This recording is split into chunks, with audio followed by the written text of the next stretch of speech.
पेड़ पर रहने वाले सभी प्राणी कनु को बहुत प्यार करते थे। जंगल में कनु के बहुत से दोस्त बन गए। एक बार कनु की मित्रता एक खरगोश से हो गई। हुआ यह कि भानु नाम का एक खरगोश भेड़िए के चंगुल में फंस गया। वह सहायता के लिए पुकार रहा था। तभी कनु वहां आ पहुंचा। अपनी बुद्धिमानी से कनु ने भानु को छुड़ा लिया। तभी से भानु कनु बंदर का पक्का दोस्त बन गया। भानु खरगोश को कनु बंदर के बिना चैन नहीं पड़ता था। वह सुबह सुबह पीपल के पेड़ के नीचे आ जाता और कनु को पुकारने लगता। फिर दोनों घूमने निकल पड़ते। सुबह सुबह ठंडी हवा में वे टहलते और अपना स्वास्थ्य बनाते। रास्ते में कनु कभी किसी बूढ़े जानवर की सहायता करता तो कभी किसी असहाय पक्षी की सेवा करता। भास्कर नाम का एक बूढ़ा हाथी जंगल में रहता था। वह बड़ा ही दुर्बल था। अपना कुछ भी काम नहीं कर पाता था। कनु प्रतिदिन उसके लिए खाना जुटाकर रख आता था। इस प्रकार कनु बंदर का सुबह का सारा समय दीन दुखी जानवरों की सेवा करने में ही व्यतीत होता था। इसके बाद दोनों मित्रों को भूख लग आती थी। कनु कभी किसी जामुन के पेड़ पर चढ़ जाता तो कभी अमरूद के। वह खूब सारे फल तोड़ता। कनु बंदर और भानु खरगोश दोनों मिलकर उन्हें खाते। फिर टहलते हुए वापस घर आते। पीपल के उसी पेड़ पर एक सोनी नाम की गिलहरी भी रहा करती थी। वह कनु और भानु की मित्रता देखकर बड़ी चिढ़ती थी। खुद तो उसकी किसी से नहीं बनती थी। उसका कोई भी मित्र नहीं था। इसका कारण सोनी का स्वभाव था। वह जरा सी बात में गुस्सा हो जाती थी। चाहे जब चाहे किसी को उल्टी सीधी कड़वी बातें कहने लगती थी। इसीलिए सभी उससे उलझते थे। सोनी गिलहरी फूट डलवाने में बड़ी चतुर थी। वह इस प्रकार बातें करती थी कि सुनने वाला पूरी तरह उसकी बातों में आ जाता था। सोनी ने कनु बंदर को भी खरगोश के विरुद्ध भड़काया। वह बोली, कनु तुम्हें पता नहीं है कि वह भानु खरगोश कितना चालाक है। यह तुम्हारी पीठ पीछे बुराई करता है। कनु बोला, दीदी मुझे भानु पर विश्वास है। उसे मेरा जो भी व्यवहार बुरा लगेगा उसके बारे में मुझसे कहेगा। वह कभी मेरे पीछे मेरी बुराई नहीं करेगा। इसी प्रकार प्रतिदिन ही सोनी कनु बंदर को भानु खरगोश के विरुद्ध भड़काती। पर कनु समझदार था। उसकी बात एक कान से सुनता और दूसरे से निकाल देता। जब कनु पर कोई वश न चला तो सोनी गिलहरी ने चुपके चुपके भानु खरगोश के कान भरने शुरू कर दिए। वह कहने लगी, देख लेना कनु के चक्कर में तुम किसी दिन अपने प्राण गंवा बैठोगे। कनु की दोस्ती नंदू भेड़िए से है।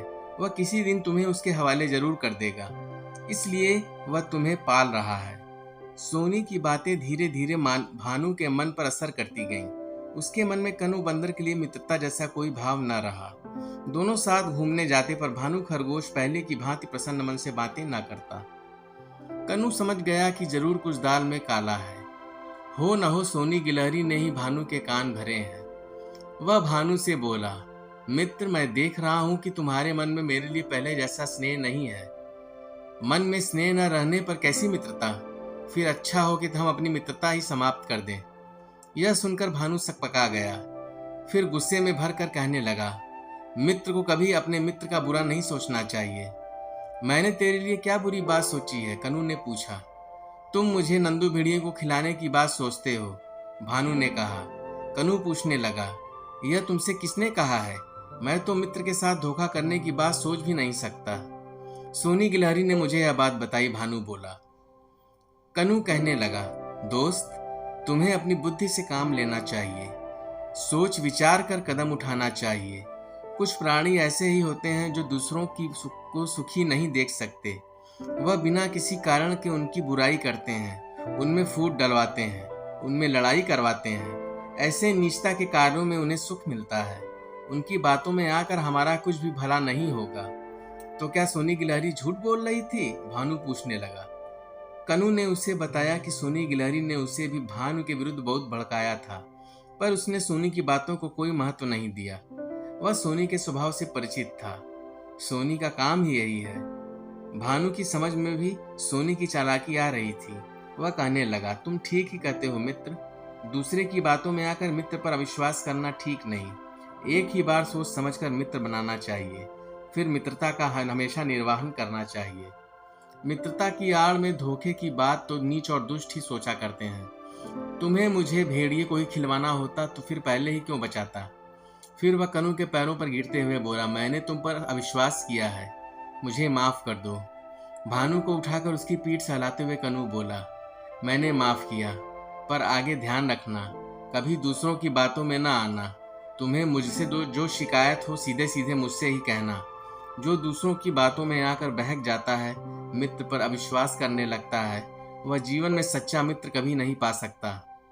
अब मैं कभी भी दूसरों के बहकावे में नहीं आऊंगा। अच्छा हुआ जो बात साफ हो गई, अन्यथा तुम्हारे जैसे सच्चे मित्र से मैं वंचित हो जाता, भानु ने कहा। चलो इस खुशी में आज मैं तुम्हें बढ़िया सी दावत खिलाता हूँ, कहकर कनू जामुन के पेड़ पर चढ़ गया। वहां से वह रस भरी पकी हुई मीठी मीठी जामुन गिराता रहा। पेड़ के नीचे बैठे भानु ने उन्हें खूब छक्कर खाया। फिर दोनों मित्र खुशी खुशी अपने अपने घर चले। सोनी गिलहरी ने देखा कि उसकी दाल नहीं गली तो वह मन महसूस कर रह गई। अतः दोस्तों, इस कहानी से हमें यह शिक्षा मिलती है कि कभी भी दोस्ती में किसी भी प्रकार की दरार अगर दूसरे डालना चाहें तो उन्हें भी अनसुना कर देना चाहिए। अगर आपको इस चैनल से अच्छी ज्ञान मिला तो आप इसे सब्सक्राइब करें, शेयर करें और नोटिफिकेशन बेल को ऑल पे सेट कर दें। धन्यवाद।